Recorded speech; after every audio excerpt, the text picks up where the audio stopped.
Hey, Andy. Hey. You have just run a workshop here in Relational Spaces, Mm. and it was called Freedom Through Surrender. And I wonder if you can start by just telling me or us what that means to you and how it relates to your work in general, maybe. Mm. Yeah, like I'm curious about things that are kind of in juxtaposition or that are kind of opposition or in polarity to each other. And kind of freedom and surrender is for me, they are kind of two sides of some kind of polarity. Like where surrender comes to like handing yourself over to someone else, in my case being tied up in this kind of bondage workshop, and how that can then lead to a sense of freedom. And I think it's like you have these two kind of things you pull apart very far, and then they kind of notice that they meet, and it's actually kind of a circle instead of a line.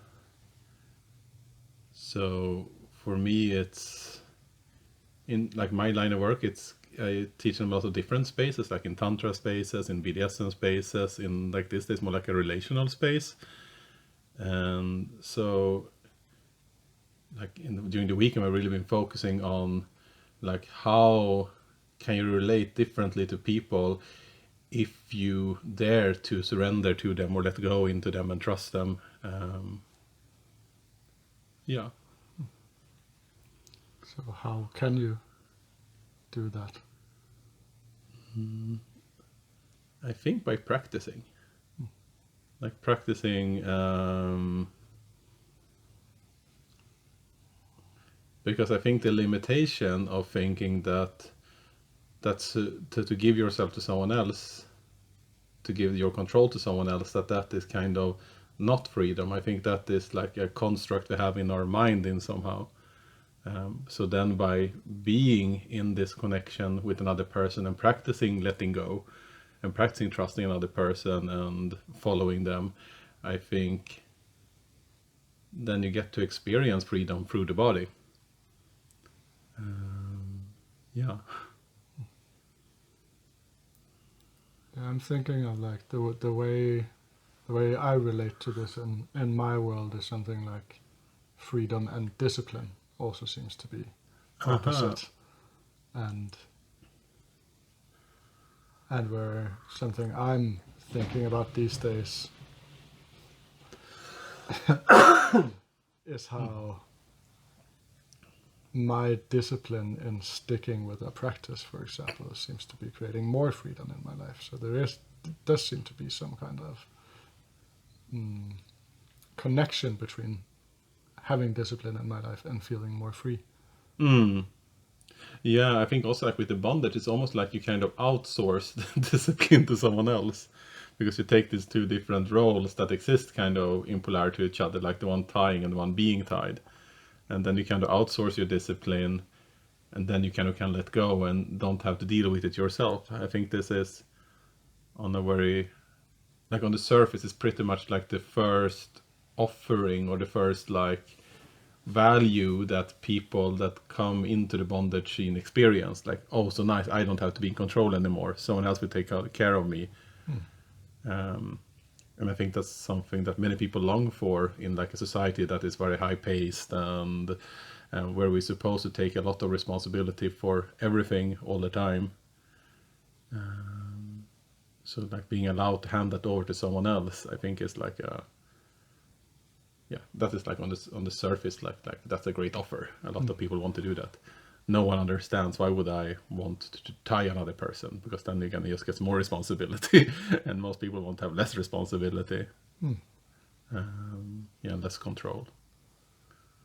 Oh, yeah, I could feel that in my body as you were speaking. This like, oh, I can let go of my responsibility and control here. It feels like, oh, I can I can relax. Yeah. Mm. But there's also something more into it in this, like, then when you are in the role of the one tying, um, it's kind of, I think that the responsibility and kind of the power games or the power dynamics that we exist in society, it's very complicated. and often it's neither conscious or consensual. We kind of just put into a place and we are expected to assert power or try to get power or get control. And that is, for me, it's like super exhausting. So when I'm given control or power in a very structured and consensual, in a simple way, then it's easier for me to enjoy it. I think that is why I really enjoy like having control over other people in this kind of ritualistic setting. So, what have you taught the participants during this weekend? Yeah. Um, for the ones that have been tying, I've been teaching them how to balance between, in one way, holding space and taking care of others, and in the other way, on the other side, like being selfish and like expressing your own desire. And some people have easier times with one of them. So like some people are really good at holding space for others, while others are very good at like feeling, what do I want of this, how do I express my desire. So that's what has been a lot of focus on the people that are tying. And then for the people who are getting tied, it's like, okay, how does it feel to just surrender and getting taken care of and like falling into my own experience? And how is it to like submit or like give myself to the desire of another? Like how can I make myself available for another person? And how can I serve another person with my body, with my emotions? And kind of, so that is like them separately, but then together is like, how do we relate in these different roles to each other? Like, and how does what kind of relationship is formed? And since my practice is very non-verbal, like we speak as little as possible, and that means like how do you do it through your body and how do you express this through your body in like, yeah, instead of talking about it in a way.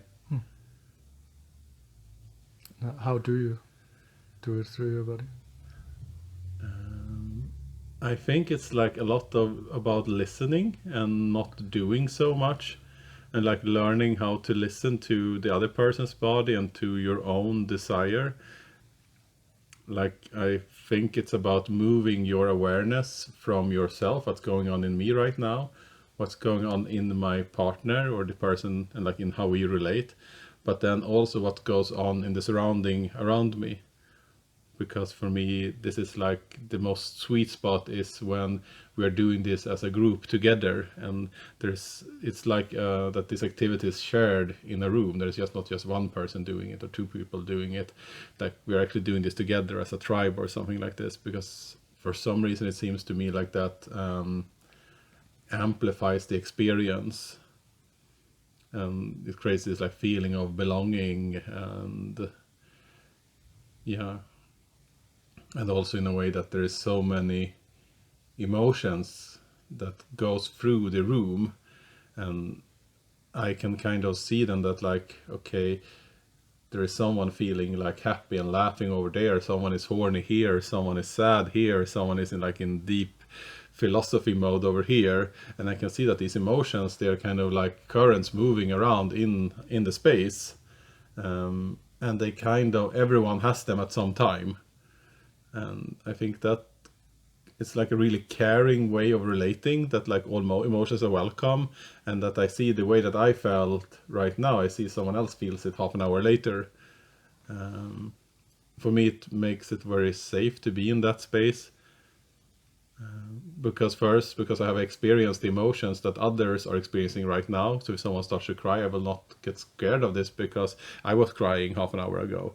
If someone is angry, I know that I was angry an hour ago, and so like I know that all these emotions are welcome in this place, all these feelings. And I feel like, because I think society in general is very much about like harboring and not displaying emotions and not feeling them, because they get in the way of this kind of doing and being productive.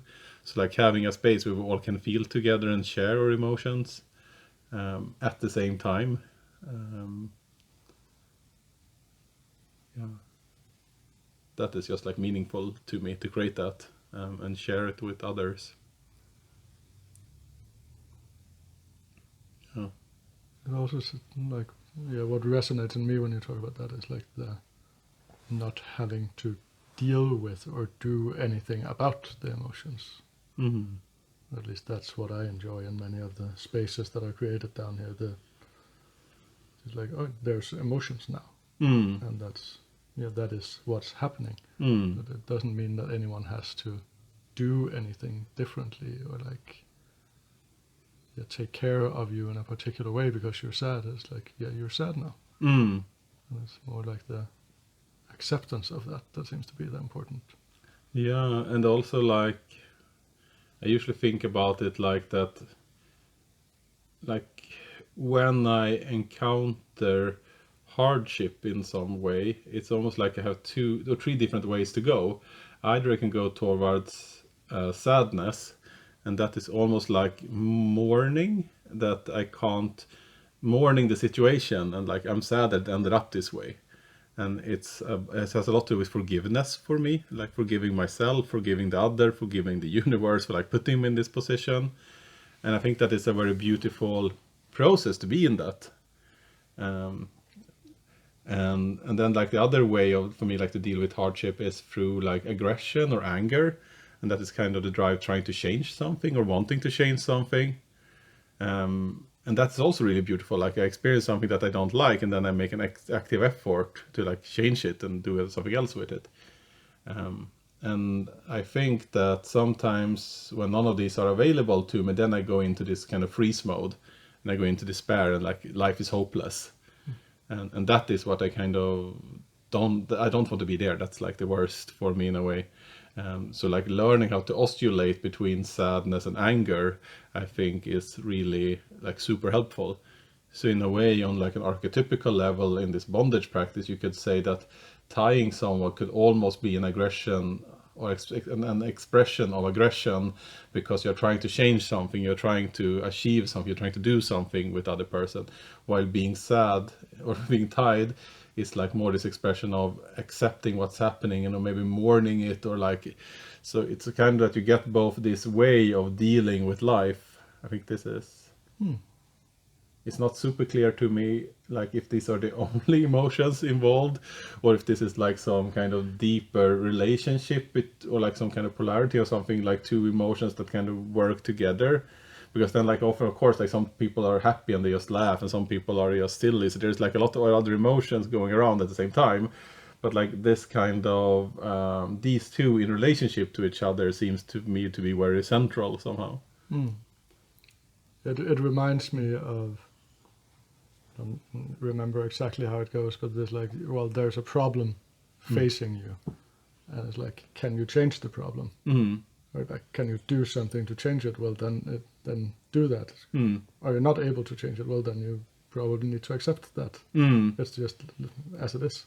Yeah, I mean, there is something that reminds me of this. Is this called this? It's a Christian thing called the Serenity Prayer. Let's see if I can. It goes something like, "Please grant me the." Is it this like the courage to change the things I can, like the strength to mourn the things I can't change, and the wisdom to know the difference. Yeah. But in a more churchy way. I think it is. But yeah. And there's like some deep knowledge in that.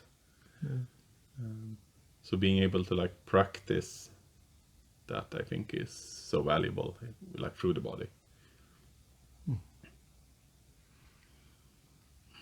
So I wonder, like, if you have some reflections on the work that you do that are very much embodied in comparison, or like in relation to the stuff we generally do here in relational spaces. Like, how do these things go together in your mind?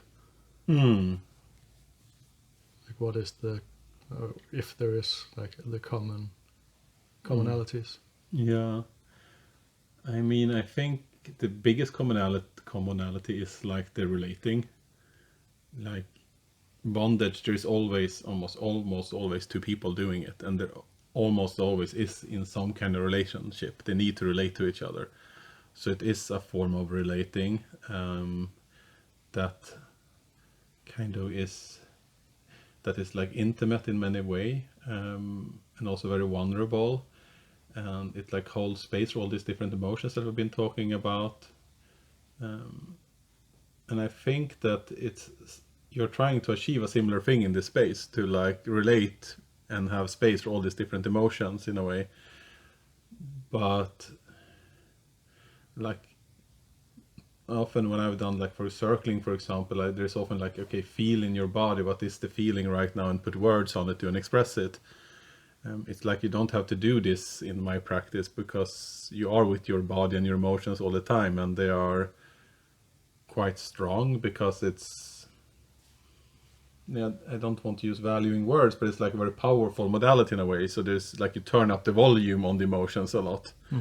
And that, I think, makes it maybe easier for some people that are not so verbal and not so intellectual,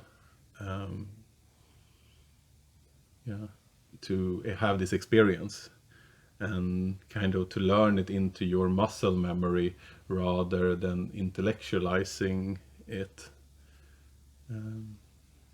So it's more like learning how to deal with your emotions in relationships, and your desires and your cravings and your rejections, but more through doing and through actually experiencing them, rather than talking about them in a way.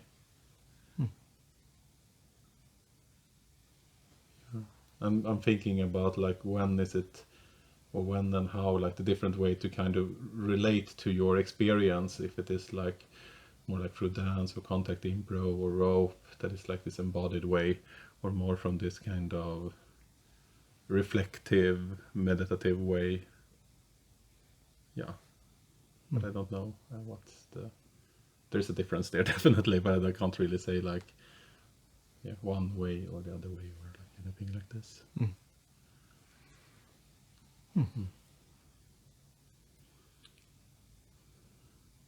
Oh, it was like something quieted down in me.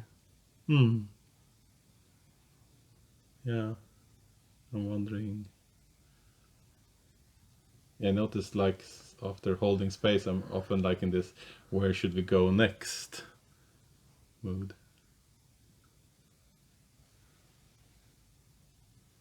And it's kind of nice to just be. But then I get this feeling of responsibility for whoever might be watching this in the future. Yeah.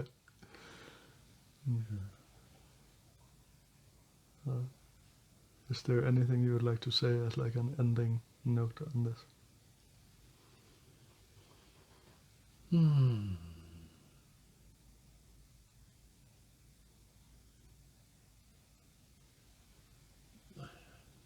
I mean, it's boring. It's like, yeah, everyone should try this.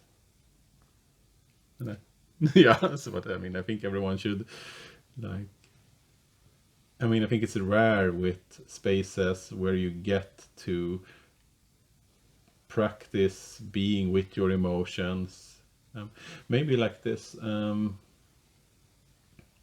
Often if I teach in like a more neo-tantra place, or like a BDSM place, there is so many other things going on at the same time. Like in the BDSM place, there's all this like experiencing of like pain and shame and humiliation and domination. There's like so many like different things flowing around that are very like strong concepts that people are very like dedicated to exploring. And maybe like in the tantra space that are often quite sexual in this neo-tantra kind of world, there is often like a lot with like this kundalini energy, and in the sexual experiencing, and in this, like a lot of these expressions, they're very kind of ecstatic in a way. And I think one thing that I have appreciated being here this weekend is when we cut them away, it's like it leaves space for something that is not as loud in my world, which is this kind of emotions and relating.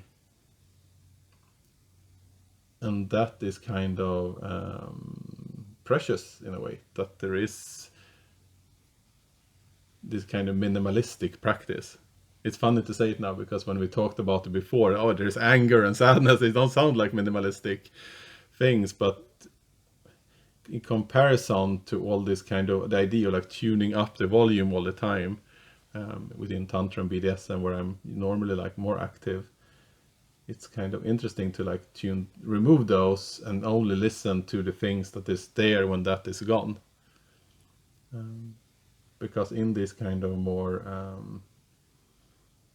like tantric BDSM kind of communities, it's the search for like ecstasy, or search for feeling more and doing more. It's like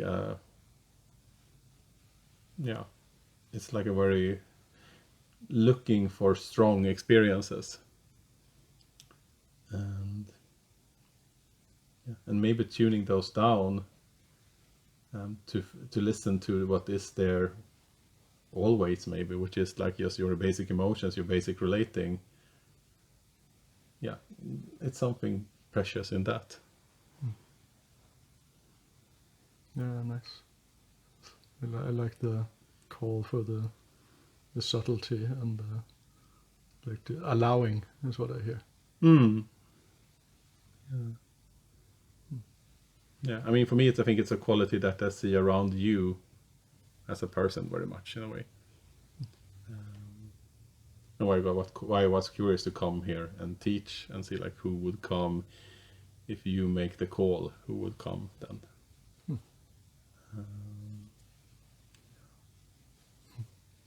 Thank you for coming. Yeah, it was great. Nice.